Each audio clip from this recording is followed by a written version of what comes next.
On the high-speed train home for the Independence Day holiday, my boyfriend's childhood sweetheart couldn't get a ticket.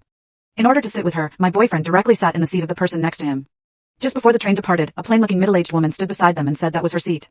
But neither of them had any intention of giving it up. I forced my boyfriend to return the seat to its rightful owner. His childhood sweetheart, sulking in protest, stood the entire journey. She suffered a miscarriage and bled to death. He calmly arranged her funeral and then married me. But on the day I went into labor, he bought me standing tickets and forced me to endure 3 days and nights on the high-speed train. When he saw me bleeding profusely, he laughed with maniacal arrogance. Alice, this is what you owe Daisy Miller. If you had not stopped me that day, she wouldn't have died. Die, you monster. Join Daisy and her unborn baby. He stomped on my swollen belly and both my baby and I died on that speeding train. When I opened my eyes again, my boyfriend was glaring furiously at that woman, ready to lash out. But what he did not know was that the plain-looking middle-aged woman was the wife of the local underworld leader. The local underworld leader was well known for his affectionate treatment of his wife. Alice, can you please stop being so sensitive every time I'm with Daisy? I'm warning you, don't interfere this time. She is pregnant and she must sit here. Larry Jones, my boyfriend, warned me in a hushed voice. His warning snapped me back to reality. I glanced at the embarrassed middle-aged woman standing next to the seat and at my own hand that had already stretched out to stop him.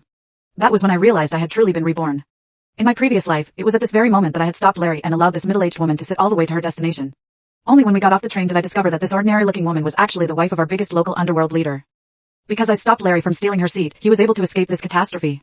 And later, thanks to this fateful encounter, he successfully started a business using the underworld leader's influence and eventually became a household name in the business world. However, his childhood sweetheart, Daisy, was angry and refused to sit down, then stood the entire journey.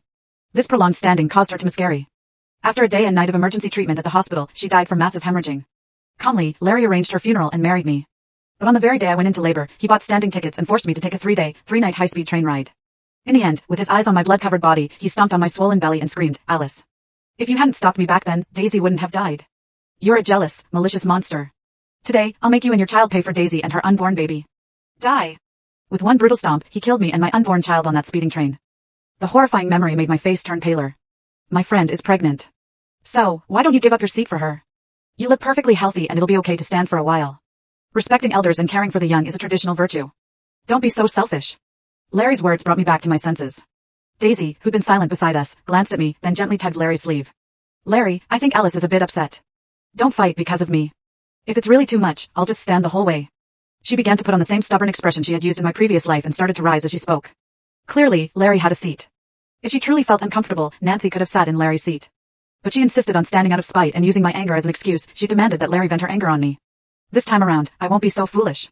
As I remembered how affectionate the underworld leader was toward his wife after we got off the train in my past life, I couldn't help but smile. Then I looked at Larry, who was glaring at me and said calmly, I'm not angry. Go ahead. You two can do whatever you want.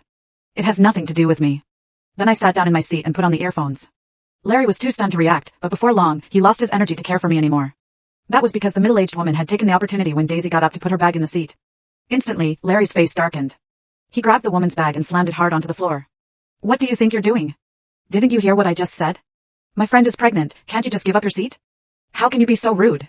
Seeing her bag thrown to the floor, the woman grew frantic. Her voice broke with tears. This bag holds free-range eggs that I brought from the countryside for my husband, to nourish him. If you threw it like that, the eggs must be all broken.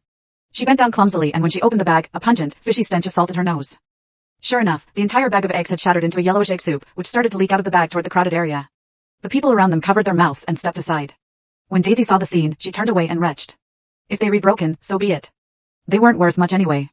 As compensation, I'll give you some money and we'll buy the seat too. As he said that, Larry took out $75,000 from his pocket and threw it into the egg liquid. The woman picked up the money one by one from the egg liquid, then placed it on the small table in front of Daisy. Young man, I don't want your money. I just want my seat back. I just had surgery on my leg and can't stand for long. My husband fought for this seat for 3 days and nights. I won't trade it for any amount of money. When Daisy looked at the $75,000 bills that were now covered with egg liquid, she started retching again. Pinching her fingers, she pushed the money to the floor and grabbed Larry's hand. Forget it, Larry. I'm not sitting here. It's so dirty and troublesome. Daisy stood up again. Daisy, listen to me. Just sit down. Larry gently coaxed Daisy to sit down again. His eyes were full of tenderness. But when he looked at the woman, his eyes burned with fury. Glaring at her, he grabbed her collar and roared, You said you had just a leg surgery? Show me the proof. I think you just don't want to give up your seat for a pregnant woman. You're quite old, is it because you've never been a mother, you're jealous of someone carrying a child in her belly, huh? I don't understand how you can be so heartless. Passengers nearby rushed to intervene. Auntie, you look like you've done hard labor all your life. Surely, you can stand for a while. The young lady is delicate and she's pregnant, just give her your seats. Yeah, life's tough for everyone out here. Don't be so petty. Suddenly, I recalled seeing this woman stumble slightly when she was exiting the station in my past life. Then I realized that maybe she was telling the truth.